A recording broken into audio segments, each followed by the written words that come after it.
Good afternoon. Thank you so much for giving me the opportunity to apply for this position. First of all, this is my Education 650 final assignment, and I am applying for the position of the lead teacher.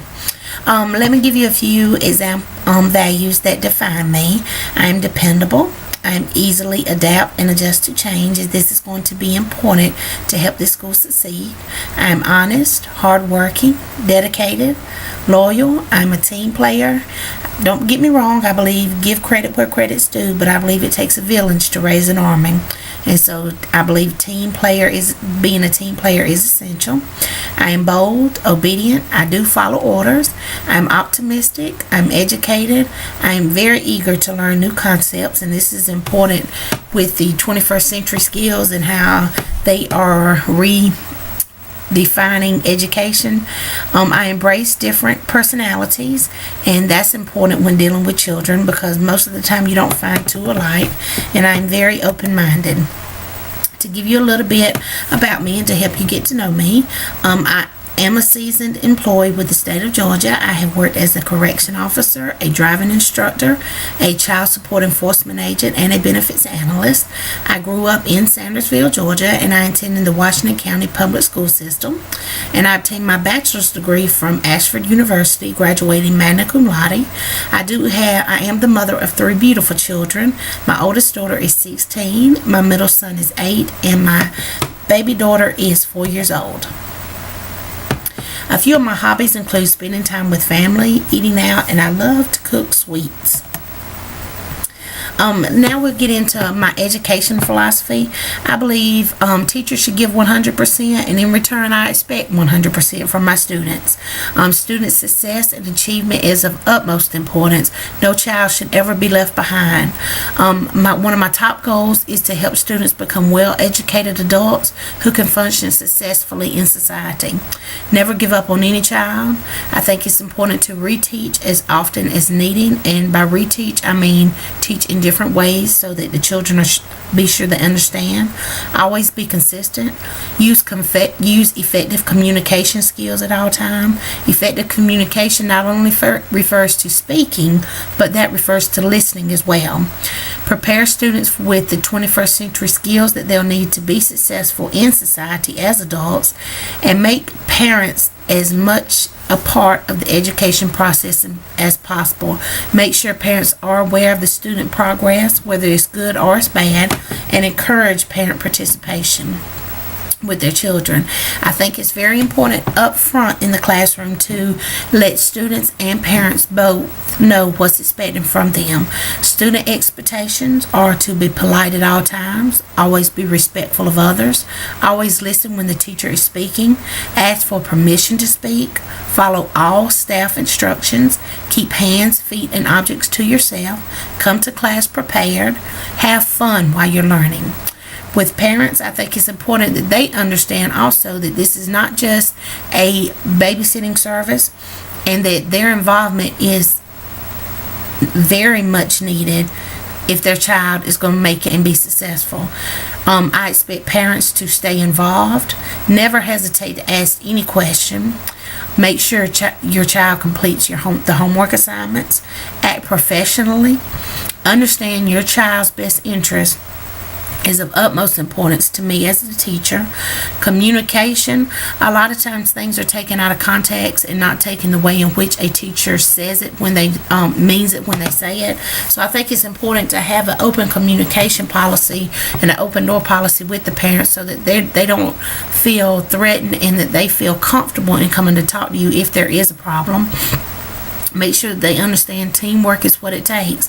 This is me and the parent working together, and the whole school system working together to try to get their child the education they need and do what's best for their child. And encourage the teacher to volunteer as often as possible. We need volunteers and people coming in helping as much as possible in the school system. As far as my classroom management skills, I do use a combination of mastery and performance goals. Mastery goals that I use, I focus on individual progress, improvement, and mastery. Help students participate in decision making. I think it's important not to make all decisions for a student. Students need to know how to make decisions and the process to use when making those decisions. Support student development. Not all students develop at the same pace or in the same way, so I think it's important for students that you give them that support that they need, especially if they're not developing on the same academic level as their fellow students. That way they won't get discouraged. Design tasks for novelty, diversity, variety, and student interest. We want to keep everybody involved, so we've got to design tasks that do that. Focus on the meaningful aspects of learning activities. Don't waste a lot of time on items that are not going to help the children learn. Focus on things that are going to help them learn. Provide opportunities for improvement. We can all stand to improve in one area, or most of the time several areas, so it's important to provide those opportunities for the children. Create an environment where mistakes are viewed as part of learning. This is so important. Mistakes are going to happen, and it's important for us to let our students know that regardless of how you got here, the point is, let's take a look at what we have and how we can get back where we need to be. Mistakes are going to happen. What's done is done. Sometimes there's a consequence you have to pay for that mistake. But with that being said, with us working together and as a team, the teacher, parent, and the school system and the student, we can all get back where we need to be most of the time. Some performance goals. Help students establish short-term goals that are individually oriented. I think it's important for students to have some goals and know what they want to achieve, not just a student giving them, this is what we're going to learn today, or this is what we're going to learn this month. I think it's important for students to identify some things they'd like to accomplish with their life to give them a sense of direction. Support students in the development and use of effective learning skills. When students learn, we want to support that. Perform regular student evaluations privately. I don't think students should ever be embarrassed or feel embarrassed because their personal progress was discussed in front of another student. So I think that establishes confidence between the student and that teacher. So I think those evaluations should be done privately. Assist students in dealing with constructive criticism. Not all private conversations or regular student evaluations are going to be positive. So I think it's important for students to learn that just because you get criticized for something, a lot of times that's not mean to hurt you or to make you look bad. It's meant to teach you that next time, let's try it a different way so that it can be more effective and the result can be better. Design tasks that offer challenge to students. We want students to be challenged and to feel a sense of adventure when they're doing the work. Help students get and stay motivated. The morale of the school often trickles down from the leadership to the teachers to the parents. Once the teachers can get motivated and stay motivated, a lot of times that'll get off on the students, and the students will feel the same way. So we want to keep the students motivated so that they can continue to learn. That's going to be very important. As far as the classroom method that I recommend, I actually recommend a variety because a combination of 3 different classroom methods. The traditional classroom, and as you all know, that is the traditional regular size classroom with 20 to 30 students, students facing the front with the teacher's desk out to the side. But I also think that a flip model, I think we need to explore the flip model method. Flip model is where the student watches sections of the assignment instruction at home and then comes into the classroom to practice those newly learned skills. And then the last one I think that needs to be integrated is the virtual classroom, where the entire course curriculum is viewed and completed online. I think that in order to get this school back in the right direction, we need to try some different opportunities. And I think that using a combination of all 3 of these classroom methods, that it will benefit the child in the end. As far as the lesson plans and designs that I have, I do a lot of research when completing my lesson plans, a lot of web research, reading, a lot of talking with other educated other educators. Seasoned teachers are a valuable resource, and they have a lot of information, wealth of knowledge to share.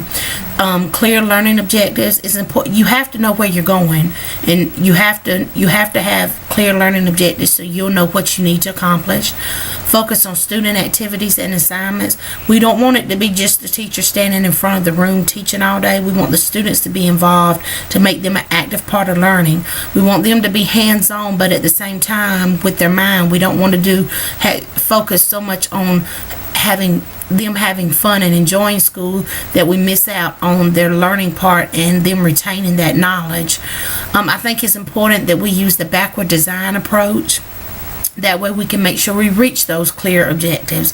By backwards design approach, I mean we're going to start at the end, identify what we want to happen, and then we're going to go backwards to figure out how we get there. And I think that's going to help the school get on the right system.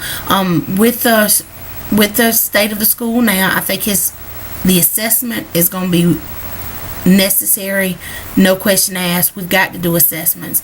I think the assessments are going to keep students and the education system moving in the right direction and moving forward and getting us out of this slump that we've fallen into. Formative assessment, I think we should provide weekly updates to students and parents to let them know the progress. What's your child's strengths? What's their weaknesses? What do they need more help in? We as teachers can also use these formative assessments to adjust the lesson plans as needed based on the results of the assessments. Now, because of the state we're in now here at the school system, the summative assessment is also going to be important. I think we'll need to provide a summative assessment at the end of every semester, and then at the end of the year I think we need to review all of the assessments from the semesters to determine what changes are needed for the upcoming year. And with my proposal to use the 3 different classroom models, the tradition, the flipped, and the virtual, I think it's going to be important to say, okay, if we use the traditional model the first semester, virtual the second, and flip the third, if we can look at those assessments to see which ones seem to benefit the children most, we could see that the next year virtual didn't work at all for us, but the other 2 seem to work good, and so we can redesign the curriculum to work in the traditional and the flip model. Or if only the flip model seem to work, we can try a curriculum more that's based on the flip model. So with that being said, this is my education philosophy, and I am so excited about the upcoming year. Whether I get the position or I don't, I am here dedicated to work, and I want to see the school succeed. Thank you so much for your time and your consideration, and I hope you have a great day.